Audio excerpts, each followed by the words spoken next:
Assalomu alaykum qadrdonlar. Hozir sizlarga 3 xonali kvartira topib qo'ydim. Katta oilaman, menga xonalari ko'proq, iloji bo'lsa pustoy bo'lsin, hamma jihozlarim bor deganlar uchun ideal variantdagi kvartiramiz ijaraga beriladi. Xo'p, qadrdonlar, eshikdan kirib kelishingizda ro'paramizda bizda bitta xona bor. Buni xotirjam mehmonxona qilib qo'ysanglar bo'ladi. Mehmonimizda bitta konditsionerlari bor. Remontlari o'rtacha holatda ko'rganingizda jitga abg'oy qilingan. Ozgina urinib qo'ygan, lekin xaroba holatda emas, bemalol olgan odam yashasa bo'ladigan holatda. Bu tarafda bizda o'zi asli oshxona bo'lish kerak, lekin oshxonamizni balkonga olib chiqib 4-xonasini tashkillashtirib qo'yishgan ekan. Bu tarafda bizda umumiy 6 metrli balkon, kuxonli naborlarimiz bor. Bu tarafda bitta tapchanimiz bor. Balkonlarining kattaligini qaranglar, bitta e'tibor berib qo'yasizlar manzarasiga. Keyingi xonamiz bizda, bu tarafda bizda sanuzel, hojatxona ko'rganingizda, bu tarafda sanuzel aristollari bor. Mana shu holatda.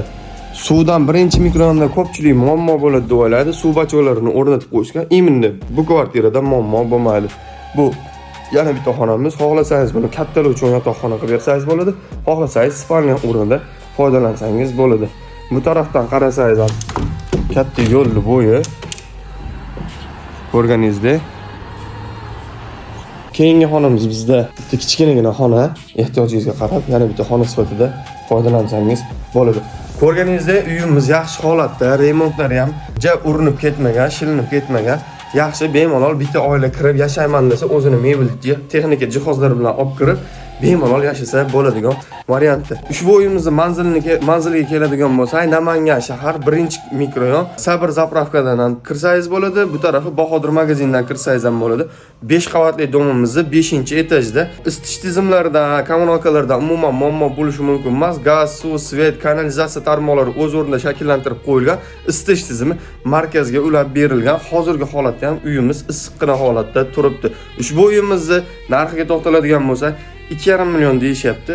Keladigan bo'lsangiz, ko'proq turaman desangiz, ozmoz o'tkazib narxidan tushirib beraman. Bu aytgan narxim uyimizni o'zini narxi, makler xizmati alohida bo'ladi. Kimga ushbu uyimiz qiziq bo'lsa, bemalol ekrandagi nomerlarga telefon qilib, shaxsan o'zim bilan bog'lanib, ushbu uyimizni arendaga olsangiz bo'ladi.